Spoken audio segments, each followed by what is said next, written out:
सोच रहे होंगे कि ये कोई राजनीतिक सभा है, सामाजिक व्यवस्था की सभा है या किसानों के लिए कोई अलग जगाने का काम है। तो उसके लिए आप लोगों के हाथ में किसान कल्याण परिषद का पत्रक है। जब सबके पास है ना, ये मोड़ो मत भैया, खोलो। ये किसानों को भाग्य दिलाने वाला कागज है। आदरणीय अध्यक्ष जी सुरेश त्यागी जी, आदरणीय कार्यक्रम के अध्यक्षता अध्यक्ष जी, प्रदेश अध्यक्ष बीना जी, मित्रों, किसान भारतवर्ष की अर्थव्यवस्था का आधार स्तंभ, अन्नदाता, जो अपने खेत में श्रम के साथ अपने जीवन की अमूल्य धरोहर को लगाता है और उसके बाद जो उत्पादित करता है उससे पूरे जगत का भरण पोषण करता है, वो नारायण की श्रेणी में आता है किसान। जब वो किसान भ्रमित किया जाने लगे, जब उस किसान को हथियार के रूप में इस्तेमाल किया जाने लगे और समाज किसान को समाज विरोधी गतिविधियों के रूप में जाना जाने लगे, तब किसान कल्याण परिषद जैसी संस्थाओं का जन्म होता है जो किसानों के सकारात्मक ऊर्जा को आप तक पहुंचाने का काम करते हैं और किसानों में एक अलग जगाने का काम करते हैं कि किसान अन्नदाता है, अन्नदाता था, अन्नदाता रहेगा। किसान कल्याण परिषद की आवश्यकता क्यों पड़ी? पिछले 1.5-2 सालों से आप देख रहे होंगे कि कुछ राजनीतिक प्रेरित लोग जो बड़े बड़े किसान संगठनों को चलाते हैं, उन्होंने भ्रम का माहौल बना रखा है कि सरकार किसान विरोधी है और सरकार किसानों के अहित में ही सारे काम कर रही है। तो मैं आज आपको ये बताने के लिए आए हैं कि सरकार, उत्तर प्रदेश की सरकार या केंद्र की सरकार, गरीबों की सरकार है, मजदूरों की सरकार है, किसानों की सरकार है, ग्रामीण परिवेश की सरकार है। बात दूसरी है कि बहुत सी सरकारें आई और 2014 के बाद की जो आप सरकार देख रहे हैं, जो आपके आंखों में पत्रक है, एक बार तो उसको खोल के आप देखेंगे तो अभी आपको 35-40 योजनाएं उसमें हैं जो सिर्फ और सिर्फ किसानों के लिए। मैं ऐसा नहीं कहता हूं कि इसके पूर्ववर्ती सरकारों में किसानों के लिए कोई योजनाएं नहीं थी या काम नहीं हुए, लेकिन 2014 के बाद परिवर्तन आप ही से लिया जाता है। 2014 के पहले यहाँ मेरे बड़े नौजवान साथी किसान बंधु बैठे हैं, बड़े बुजुर्ग भी बैठे हैं, यूरिया के लिए सब लोगों ने लाठी खाई हो 2014 से पहले। खाई नहीं खाई भैया? लाइन में लगे लाठी खाई ना? 2014 के बाद कभी लाठी खाई क्या यूरिया के लिए? बताइए। 2014 के बाद कभी लाठी खाई यूरिया के लिए? कभी लाइन में लगे? तो ये आपका पहला जो सरकार का काम था, आपकी खाद और बीज को सुनिश्चित करने का, उसमें सरकार ने काम किया। अब दिक्कत क्या आती है? दिक्कत आती है कि जो हमारी रहनुमाई करते हैं, जो किसानों की बात करते हैं, वो किसानों की बात कम करते हैं, किसानों को जागरूक करने की बात कम करते हैं। सरकार द्वारा दी गई सुविधाएं किसानों तक कैसे पहुंचे, इस पर काम कम करते हैं और किसान को उकसाने का काम करते हैं। आप एक चीज बताइए, आज के पहले सरकारी व्यवस्थाओं को छोड़ दीजिए, कोई किसान का संगठन, कोई सामाजिक संगठन, कोई राजनीतिक दल का संगठन आपके पास आया ये बताने कि सरकार की ये योजनाएं हैं, इनका कोई लाभ ले लो आप? कोई आया था? हम लोग आए। हम आने के साथ अपने पर्चे के साथ सबसे पहले आपको एक पत्रक दिए हैं कि भारत सरकार और उत्तर प्रदेश की सरकार इतनी योजनाएं आप लोगों के लिए चला रही हैं, इनका लाभ आप लीजिए। लाभ कब लेंगे? किसी चीज का फायदा आप तब उठाएंगे जब उसके बारे में जानेंगे। तो किसान कल्याण परिषद का मुख्य उद्देश्य है कि भारत सरकार की और उत्तर प्रदेश सरकार की जो योजनाएं हैं वो क्या हैं, वो कैसे हैं, कैसे मिलेंगी, उसका आपको लाभ क्या है, इसके बारे में हम लोग जन जागरूकता का कार्यक्रम लेकर आदरणीय राष्ट्रीय अध्यक्ष सुरेश त्यागी जी के नेतृत्व में गांव-गांव गए। हम शहर और जिले के स्तर पर मीटिंग नहीं करते हैं, हम चुचेला जैसे गांव में जाते हैं और आप जैसे किसानों के साथ सीधे संवाद करते हैं, जैसे प्रधानमंत्री जी का किसान सम्मान निधि सीधे आपके खाते में आती, बहुत लोगों के खाते में आज भी आई हो, 2000 आई होगी आज भी, आज एक व्यक्ति। तो मेरा कहने का ये मतलब है कि किसी पर दोष लगाने से पहले, बड़े बुजुर्ग बैठे हैं, हम सबसे पहले ये आकलन करें कि जो सरकार की योजनाएं हैं उसको लेने के लिए हमने कभी प्रयास किया क्या, और प्रयास नहीं किया तो मैं किसी को गलत और सही कैसे बताऊंगा। हो सकता है बहुत से नौजवान साथियों ने प्रयास भी किया हो, प्रगतिशील किसानों ने प्रयास किया हो सकता है उसको सरकारी अधिकारियों के समक्ष कोई दिक्कत भी आई हो, लेकिन जब सामूहिक प्रयत्न करके हम किसी चीज का प्रयास करते हैं तो उसका लाभ समाज को मिलता है, और समाज को जब मिलता है तो हमें व्यक्तिगत लाभ और घर परिवार सबको लाभ मिलता है। प्रधानमंत्री जी की सोच है कि देश का किसान की आय आने वाले 2022 तक दुगनी हो जाए। आय का मतलब यह है कि जैसे आज मान लीजिए अपने खेती से, किसानी से, पशुपालन से सबसे मिला के आप 10,000 रुपया महीना अगर कमाते हैं तो आने वाले 2022 तक 20,000 रुपया महीना हो जाए। मतलब ऐसा कोई निर्धारित आय नहीं, लेकिन जो आय आती है वो दुगनी हो जाए। खर्चा भी बढ़ रहा है तो अगर वो दुगनी हो जाए, वो दुगनी कैसे होगी? उन्होंने उत्तर प्रदेश सरकार में सब्सिडी करी सोलर पे। सोलर का पंप सेट जो है 5 हार्स पावर से लेकर 7 हार्स पावर तक का पंप आपको फ्री में मिल सकता है। अभी यहां कितने लोगों को ये पता था? जानकारी थी क्या इसकी? सोलर सब्सिडी 70% तक की है। कृषि संयंत्रों को खरीदने के लिए, कृषि के उपकरण को खरीदने के लिए आपको सब्सिडी है, लेकिन हम लोग उसको नहीं जानते हैं। हमारे बहुत से नौजवान साथी बेरोजगार हैं, वो कृषि जनित उद्योग को खड़ा कर सकते हैं, उनके लिए भी 10 लाख रुपए तक की व्यवस्था है, लेकिन जानकारी के अभाव में, क्योंकि होता क्या है कि किसान जैसा पहले था वैसा आज भी है, वो अपने एक मेडिकल में गया दवा लेने नहीं, मैंने सोचा किसी व्यक्ति ने शायद गए हो, उनको नाम मिली हो, इसलिए वो बताना चाह रहे थे, हम लोग उसको भी समझते और अंगीकृत करते हैं। भैया देखिए, मैं आपके क्षेत्र में एक किसान बेटक होने के नाते आया हूं, क्योंकि मैं आज जो कुछ भी हूं वो किसानी के पैसे से ही बना।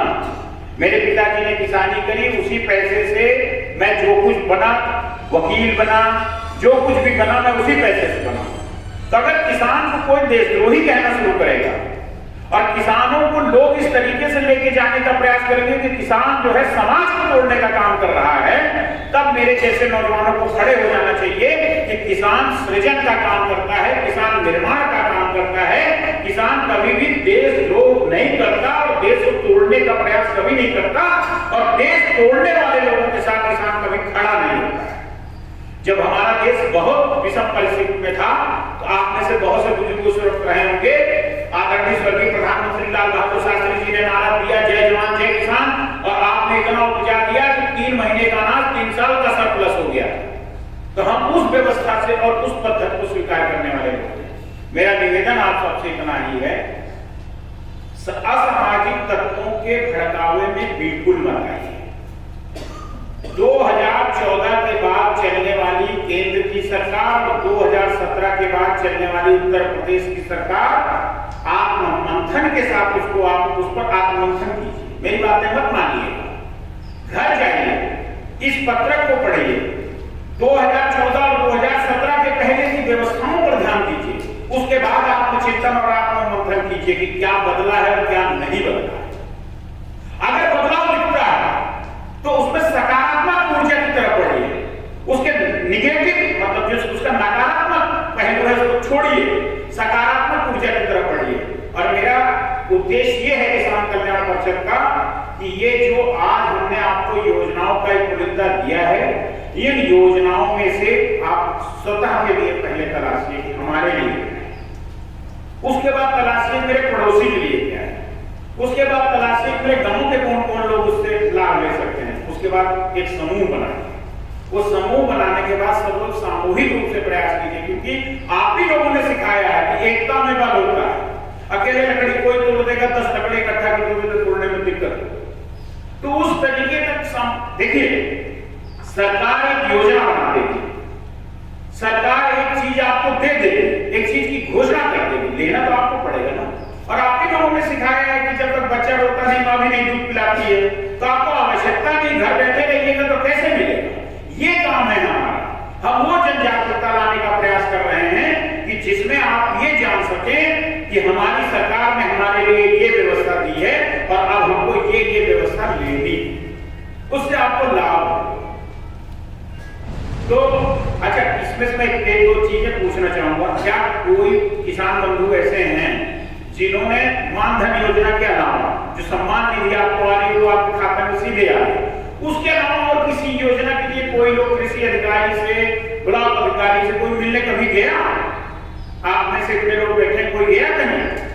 क्या हुआ? तो मैं हर बार जाता हूँ, जो भी योजना आ रही है उसका मुझे पता है। आपको पता है? 50% सब्सिडी पाया हुआ है, लाहा का जो बीज है वो 50% सब्सिडी पाया हुआ है, जो हमारी पाइपलाइन है वो भी 50% सब्सिडी पे है, और जो स्प्रे मशीन है वो भी वहाँ 50% सब्सिडी पे है। क्या मित्र, नाम क्या है आपका? मेरा उमेश है। उमेश बाबू, आपने खुद पता कर लिया, 2-4 बंधुओं को और बताया? ये वो मैंने बताया भी है, और वहाँ से आप सामान लाते भी लाते हैं, मतलब आप लाभ ले रहे हैं। तो ये आप लाभ ले रहे हैं, तो ये आपकी जिम्मेदारी होती है कि आप अपने जैसे 10-20 लोगों को लाभ दिलाने का प्रयास करें। और अभी जो है हम चौकी पे से आ रहे हैं, हमारे चाचा के साथ समस्या है, जो हाई टेंशन लाइन उतर रही है खेत में से, तो एसडीओ ने जो है रिपोर्ट कर दी थी, उसकी वजह से हम सब जो है मतलब आप ये कहना चाह रहे हैं सरकार की उचित कार्रवाई होती है? नहीं, उन्होंने कुछ लिखा हुआ नहीं दिखाया ना हमें। हाँ, एसडीओ साहब आए और जो हाई टेंशन लाइन जो उतर रही है, बड़ी वाली लाइन, वो कह रहे हैं कि हम 85% देंगे सर्किलेट का, लिखा हुआ कुछ नहीं दिखाया। नहीं, ये देखिए, ये प्रशासनिक समस्या और प्रशासनिक जो कृषि जनित योजनाएं हैं किसानों के लिए, उसका लाभ आपको मिला है ना?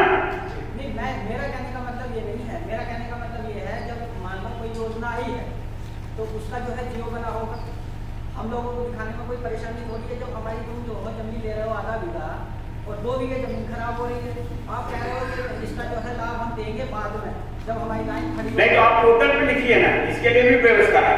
आप मुख्यमंत्री के पोर्टल पे सीधे लिख दीजिए, शिकायत कर दीजिए। अब शाम उन्होंने कहा था एसडीओ साहब ने कि हम रिपोर्ट करना चाह रहे हैं, आज उन्होंने कर दी पूरा दिन। देखिए, इतनी पारदर्शिता है योगी राज में कि आप किसी की भी शिकायत सीधे मुख्यमंत्री से कर सकते हैं। और पिछले 2017 से मैं आपको बता दूं 114 लोगों पे इस तरीके से बड़े अधिकारियों पर कार्रवाई हुई है।